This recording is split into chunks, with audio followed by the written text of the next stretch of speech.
Hi, I'm Dorian Lamb, and welcome to Start with the Close in Mind.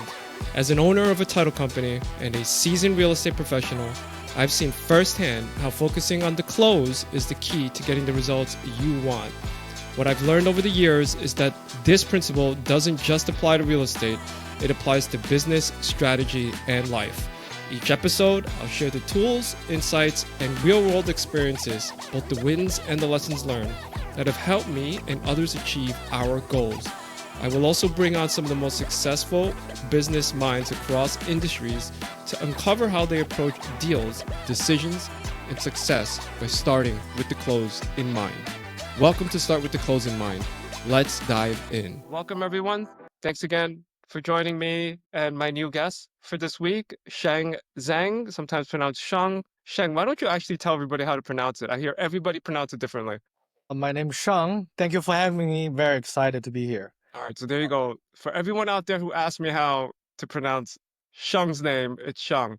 Sheng Zeng is the founder, co-founder, and CEO of Cre8 Equities.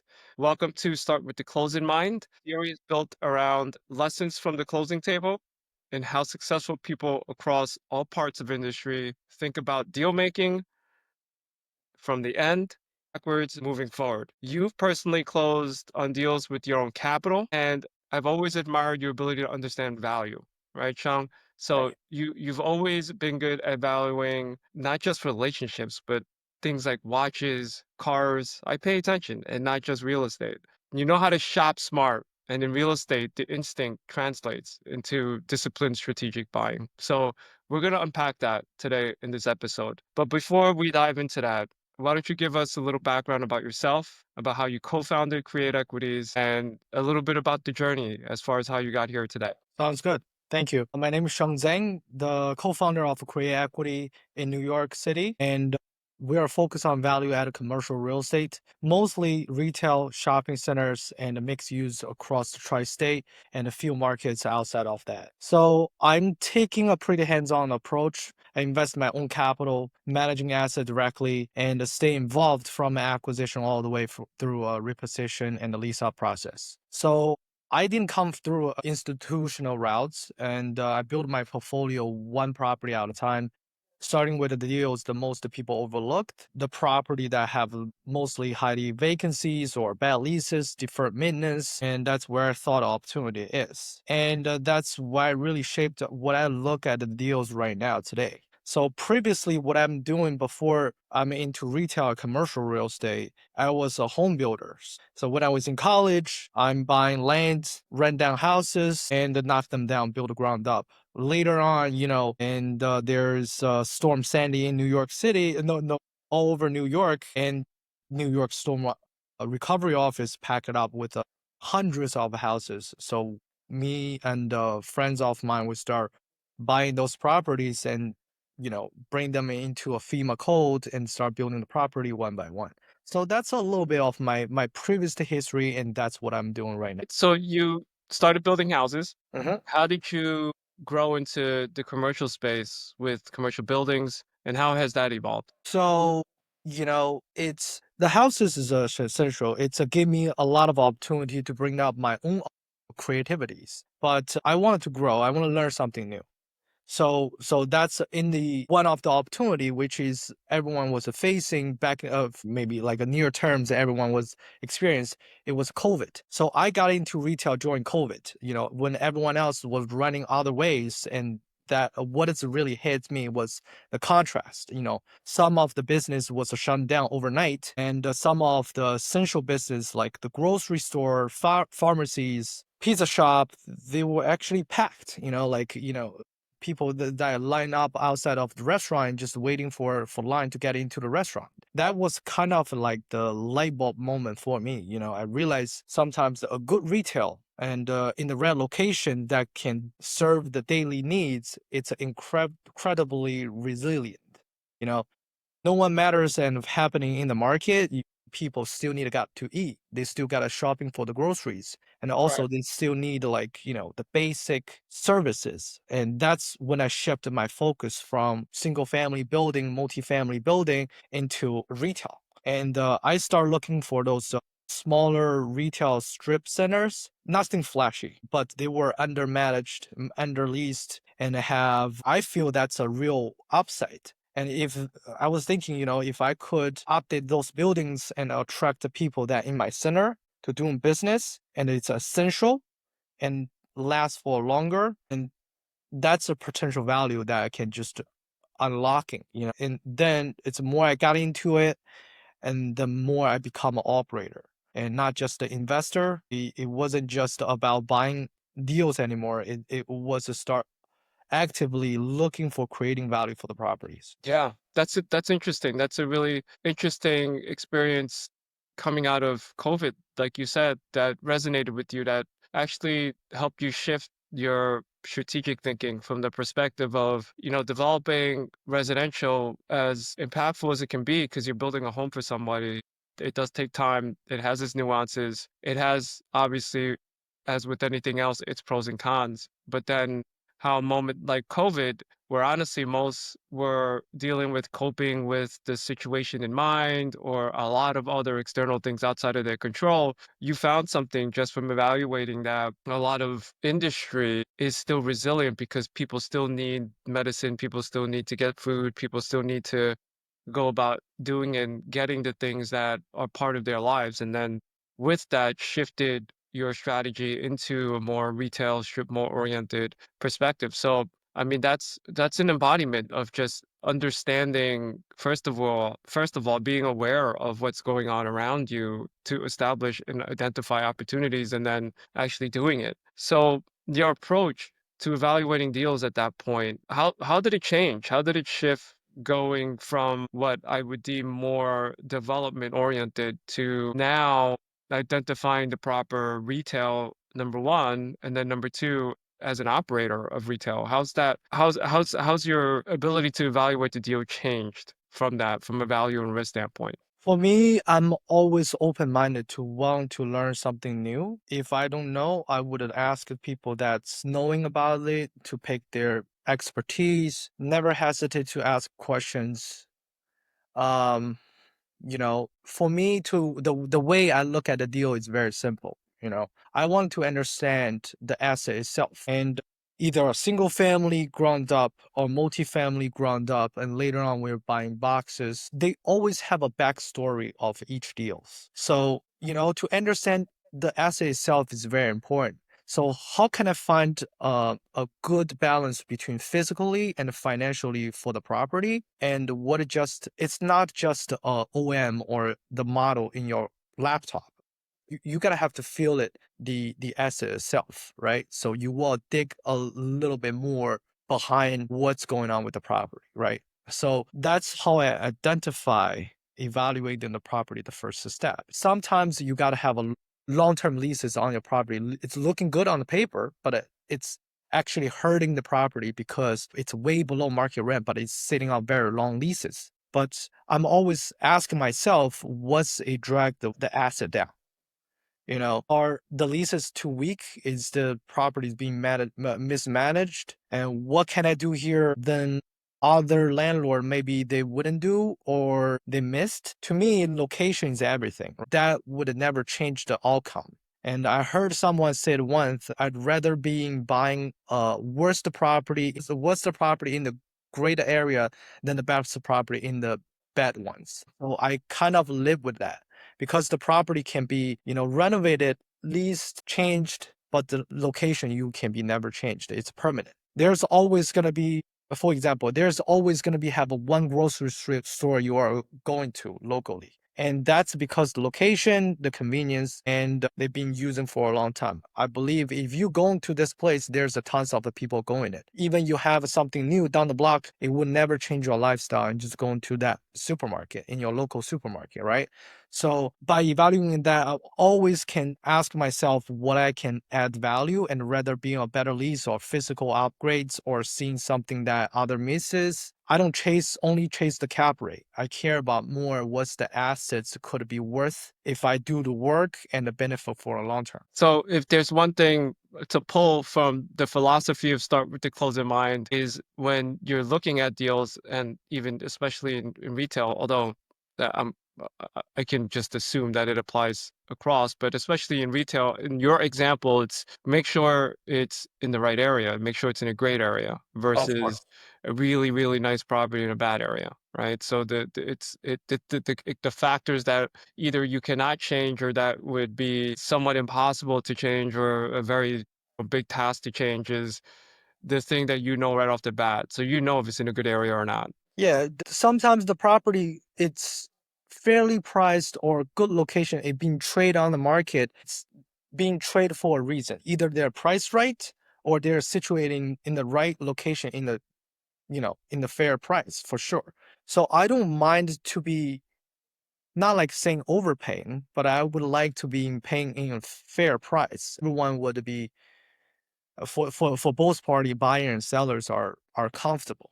You cannot at this market or my philosophy was, you would have never taken advantage of someone, but at the same time, everyone should be happy in order to make a deal. Yeah, the best deals are win-win, right? So looking at that from that perspective, it's it's not a net zero effect. You're looking for both parties to walk away feeling like they got what they wanted. Correct. That's a long-term relationship in this business. Right. So you have closed transactions in Virginia, in New Jersey, in Manhattan. Give us some of the trials and errors and lessons from being an operator in those different areas. Yes, of course, throughout the years, we've been working together along the way, and you see the risk, the mistake were being made, So since I started operating my own properties and my perspective on the risk and shifted completely. The tenant credit is very important, but like I care more about, can the tenant actually run a successful business at my property? Can they drive the traffic and paying the rent and stay for long term? Execution is a real risk for a lot of landlord. Meeting the rent projection, it is important, but does not does that rent can sustain for a tenant to succeed? I learned over time that risk can be a good thing. There was opportunity is, but it cannot be overconfident about that. The moment you're thinking, you got it all figured out, sometimes unexpected, it's actually showing up. So I'm Yeah. trying to stay disciplined, stay calm when the problems come, and trying to thinking a few steps ahead of the time. So for me, start with, did I paying a fair market value for the property? If you're overpaying for property, you cannot offer a fair lease for some business, even you're thinking they're suit for this location. That's how they're gonna be staying for long term. If you see the vision of the business is staying at your location, you want to roll with them for long term. I want Yeah. the stability. And can I really hold the property for long term without bleeding? We have to stay in the market in order to follow the market beats. It's the true market, the over market, or whatever you think, right? And I think that's what's the downside protection is. And the risk come from all different angles, especially for landlord. It's not only you put in the money and get the deal done and you think the cash flow is coming to your bank account next month. And sometimes, the construction delays and the tenant changes, you need to re-tenant the property. And can you offer a good concession or your property is maintained in the top-notch condition that you can attract your target tenants? And also financing issues or title issues, you name it. So I got to be thinking how to mitigate each of those things ahead of the time. So, Yeah. check my downsides. That's a perfect segue into the spirit of the show again, which is that some of the errors that occur or challenges rather that sometimes you wish would have appeared earlier that you just learned from closing deals or from being in transactions. Do you have a real world war story or just some advice you would give to someone who's getting into ownership of retail with regards to some of the things that they should be mindful of up front from the finance perspective? By owner that buying deal myself, I can give you a real story of behind you. I don't know if you remember a couple years ago, I learned one of the toughest lessons I learned. It was a real expensive lessons I had learned, but I think it's a good one. I'll always remember it. It was during COVID we were getting to a deal. It's in New Jersey, and it was one of the major strip mall and shopping center corridor in New Jersey. Super complicated, like environmental title problems, a structural issue, you name it. It's very big box, big land, beautiful location. And that time we dived really into it. We spent probably over a year, just close to a year, to work on that deal. But spend a real money on the due diligence, legal, on the consultants, environmental issues. And as we are very close approaching the finish line, we find out there's a more environmental issue that's the owner not even noticed that, right? Yeah. And so I have to stop and ask myself, am I trying to force the work to just to get the deal done, or like the couple $100,000 of due diligence of my own money? Should I walk away or get the deal done? So walking away is very painful, but I think now I'm look back, I think it's the right move. It taught me the discipline. It doesn't stop you once you under contract. It has to carry through all the way into the closing. Sometimes the saying is no takes more strength than you're saying yes. Takes you saying no, it's harder than you saying yes.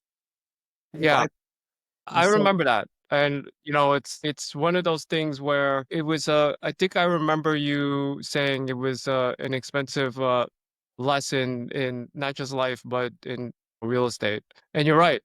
It leads to and helps you develop the ability to actually walk away from something after versus that deal, I think I learned a little bit more than a lot of things on the book, and you will see what is the good, what is the bad. But sometimes if I think it takes a lot of guts for me to walk away for some certain deals, right? So in terms of the advice you were saying, right? You were asking, honestly, for real estate, every day I'm learning something new, right? But I'm just I think I'm just getting started.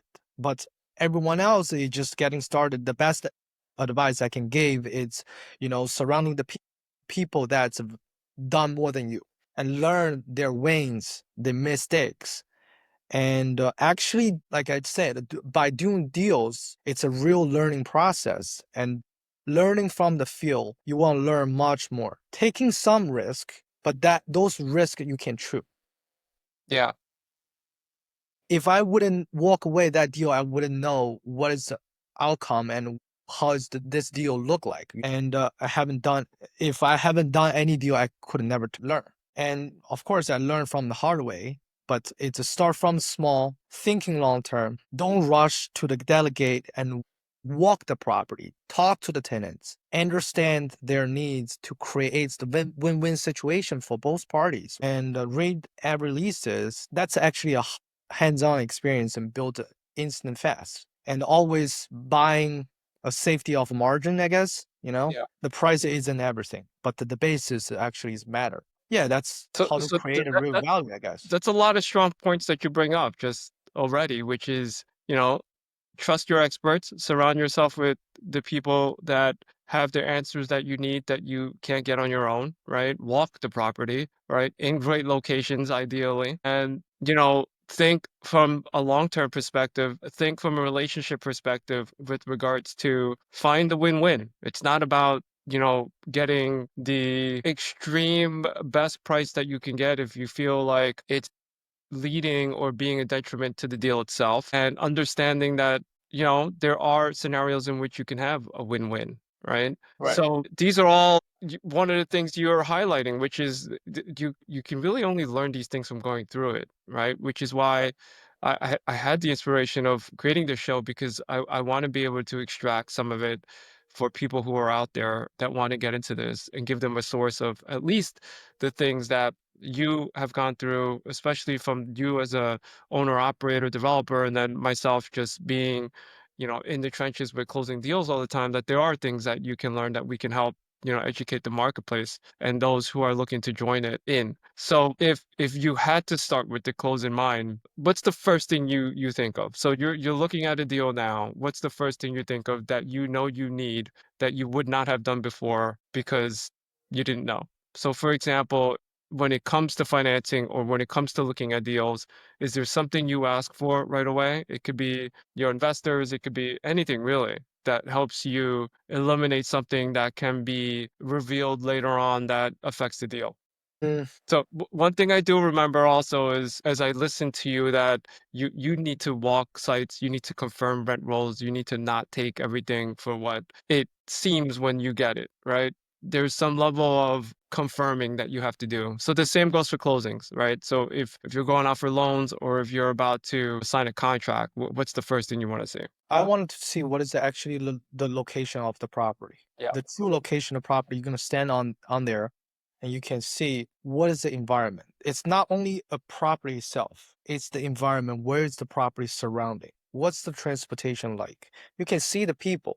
You can talk to the tenants. And that's something the physical things is never gonna lie. You can make all the number in the world, what's the projection is gonna be, but the physical location, it won't change the Yeah. dynamic of the deal itself.